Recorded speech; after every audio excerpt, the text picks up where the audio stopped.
usually on Friday, we go into our viewership guide, the games that we absolutely positively want to make sure that we are watching. Thursday, Friday, Saturday, Sunday, to cornucopia of football excess. A little bit different, obviously, this year because games are getting canceled left and right. So you have to be careful about exactly which games are going to be on, which games you're gambling on, all those different things. But I wanted to bring in Dub and allow us to give you the best games coming forward in the NFL, I believe, week 12. I think we're week 12 in the NFL, if I'm not mistaken. And as we roll forward in college football, with the final weekend of the year in November, which is usually a huge rivalry week, and then we're on into the conference title games.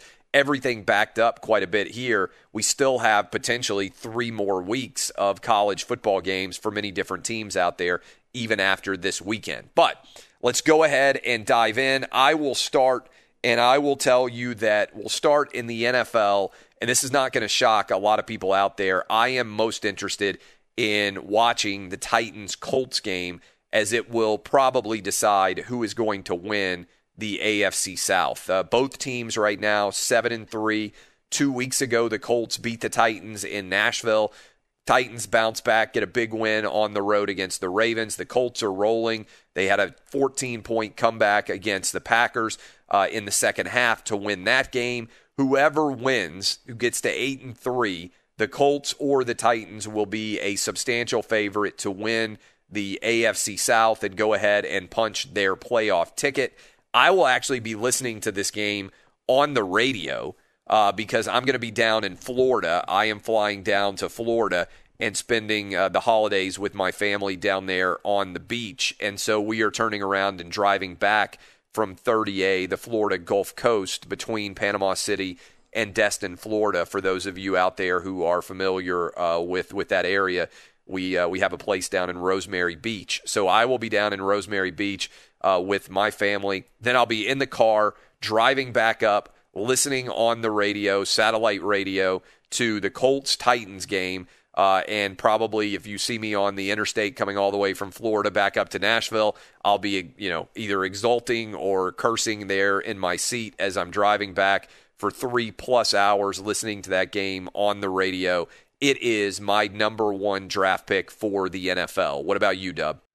All right, I'm going to go down to Tampa Bay, where the Chiefs are heading on the road to take on Tom Brady and the Tampa Bay Buccaneers. Now, before the season started, if you were looking at the regular season schedule, before any games have been played, this game might be the one you circled and said, this is my number 1 draft pick of the regular season. Patrick Mahomes and the Chiefs going on the road to take on Tom Brady and his new team in the Tampa Bay Buccaneers. Now, Tampa Bay, they're coming off a pretty ugly loss, as we saw on Monday night. But after a loss this year, they've bounced back. 3 of their 4 biggest wins in terms of point margin have come after a loss. And the one that really sticks out is that game against the Green Bay Packers after they lost to the Chicago Bears. So I'm expecting a great performance out of the Buccaneers, even though we saw them absolutely stink it up on Monday night against the Rams. So I'm going to be looking to bet the Tampa Bay Buccaneers coming off an ugly loss, getting 3.5 points at home versus Kansas City. Yeah, that's going to be a heck of a game. There's 0% chance with the way that Patrick Mahomes is playing and the way that Tom Brady is playing that I can in any way pick the Bucs. I think the Bucs are going to finish 11-5. I think they'll win their final 4 because those games are not very difficult, but I think the Chiefs will beat them this coming weekend. But it's must-see television. I mean, Patrick Mahomes against Tom Brady, how many times are you going to actually get to see those games in our lives remaining, given the fact that Tom Brady is 43 years old? And so I think that's a very, very solid pick. Those are both good picks, I think, in the NFL. Certainly the Ravens and the Steelers going to be enticing for some people, but I think both the games we picked better than the Ravens-Steelers game, even on a Thursday. All right, so college football, I'll start it off. This game, I think, is under the radar. And I think a lot of people are not even going to realize it's kicked off. You're going to be sitting around with your tryptophan hangovers, unaware of exactly what's going on. And then, boom, you're going to be like, wait, Notre Dame and UNC are playing on a Friday. This game's kind of close. Yes, Notre Dame is on the road against Mac Brown and North Carolina on a Friday. And North Carolina's only around a 4 or a 4.5 point favorite. This game, basically Vegas is flashing bright red light, upset alert, upset alert, upset alert. And if it were to happen, then it would make, as we talked about to begin the show, the ACC championship game an elimination game for either Clemson or Notre Dame. Whoever won that game would go to the playoff. The loser would be left behind.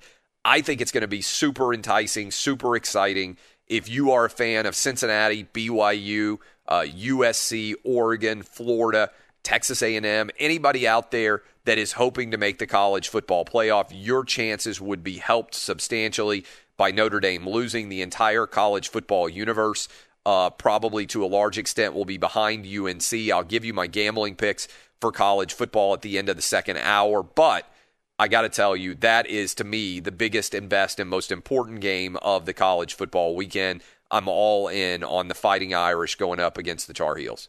Yeah, that's going to be a great game, and just heads up, I will definitely be betting North Carolina with that line. It just stinks like bad fish, so that's what I'm going to do there. It's Thanksgiving week, though, so that means one thing in my mind, and that's the Iron Bowl. Yeah. This is the greatest rivalry in college football. And last year, remember, Mac Jones came in relief for Tua Tagovailoa. He threw 2 key pick sixes. One of them was a 100-yard return for a touchdown. Bama dominated the stat line. They outgained Auburn by well over 100 yards, more first downs all across the board.